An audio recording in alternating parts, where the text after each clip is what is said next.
Olá, tudo bem? Obrigado por você estar assistindo esse vídeo.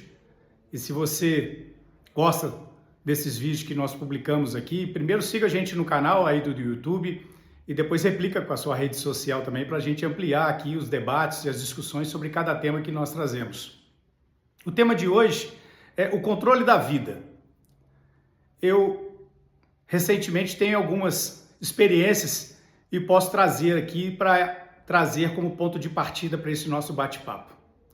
Se recentemente eu fiz uma viagem de avião, eu sei, e as pessoas, a grande maioria também sabe, que em determinado momento da viagem, o voo ele passa a ser controlado por um piloto automático.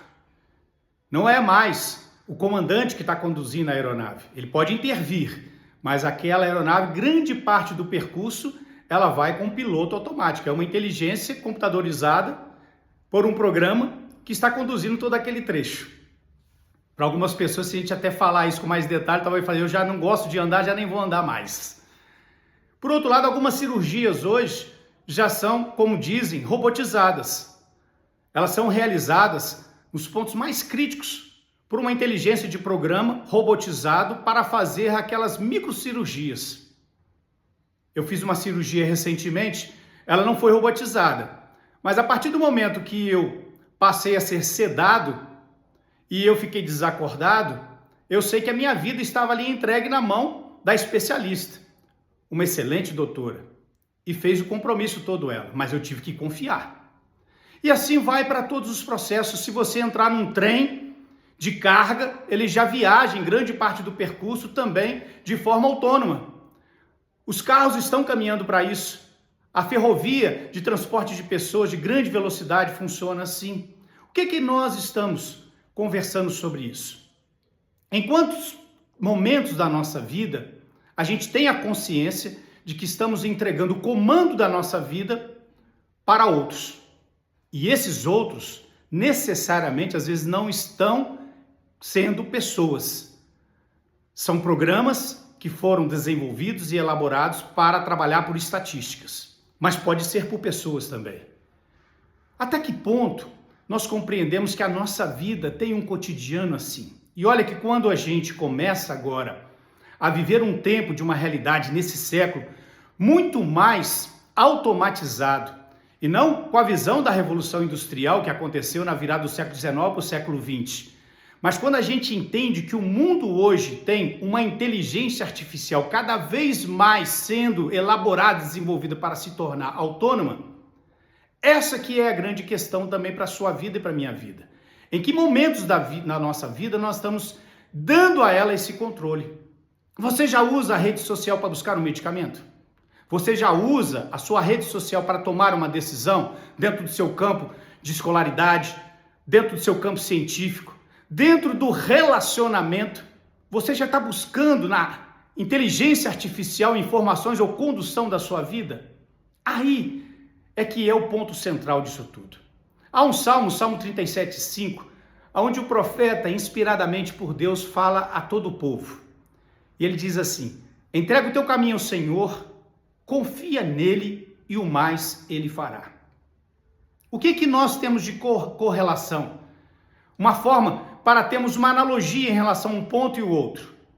Quando o profeta ele está falando isso ao povo, à multidão, a toda essa geração que está aqui, o que é importante que nós estamos falando é que ele não está impondo às pessoas um rito religioso, uma religiosidade, ou algo que vai inibir a tomada de decisão das pessoas para seguir algo criado por homens, por pessoas. Não, ele está trazendo um despertamento mental, filosófico, para que cada um de nós possa tomar decisões. Por isso que ele fala, entrega o teu caminho ao Senhor. O ponto essencial aqui é que esse Senhor é uma pessoa, é Deus. E a prova de que isso realmente faz com que a nossa tomada de decisão seja para uma pessoa, é que esse Deus que existe, ele entendendo a nossa necessidade humana de vermos os experimentos, de termos conhecimento daquilo que possa nos trazer provas, ele mesmo falou isso de si mesmo. Se nós queremos conhecer melhor Deus, vamos fazer prova dele. E como que é o caminho que ele nos deu mais a condição para fazer prova dele? Um Deus que encarnou, Jesus Cristo. E quando ele encarna, ele toma a forma humana para nos ajudar a fazer as nossas tomadas de decisões. E como que ele apontou isso para nós da parte? Um Deus que se encarnou, que se tornou como um de nós, ele mostra no cotidiano da vida dele que ele fala, olha, eu vou tomar uma decisão aqui, junto aos seus discípulos, mas sempre ele fala, conforme o Pai. Eu vou tomar uma decisão aqui para ir adiante, mas ele fala, conforme o Pai. E ele fala a todos nós, tudo aquilo que pedides ao Pai em meu nome, ele vai te conceder. Ele nunca deixa de que a gente pare de compreender que ele está falando de uma pessoa. E a gente sabe que na Idade Média, a gente sabe que no século XIX vem, depois o século XX, a transformação do mundo numa revolução industrial. Nós sabemos que a tecnologia, como está hoje, ela segue na mesma disposição humana, criando os seus rituais, criando figuras, formas, para que o homem possa estar à mercê delas e idolatrar elas, mas como a Bíblia diz, quando fala destes, eles não têm forma, eles não têm sentido, eles não têm sentimento. E o mais grave de hoje é que a inteligência artificial, ela não tem sentimento. E você precisa entender isso, e eu também. A inteligência artificial não tem sentimento. É um algoritmo que tem informação.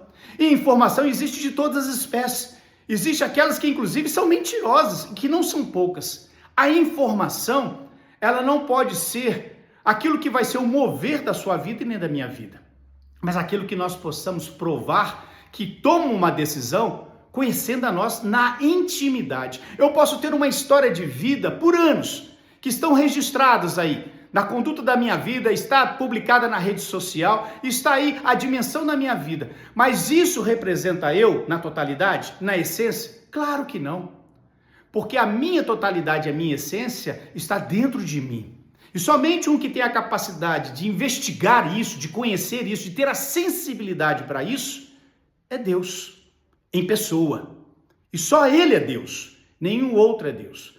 Então o grande alerta que temos é isso. Eu sei que eu posso continuar viajando de avião, de trem, eu posso continuar tendo a necessidade de passar por uma cirurgia e cada vez mais robotizada, eu sei disso, mas eu garanto a vocês que até essa condição minha hoje, que não entrei na loucura, mas estou dentro de um sentido real, consciente, eu faço valer esse sentido que o profeta disse em nome de Deus.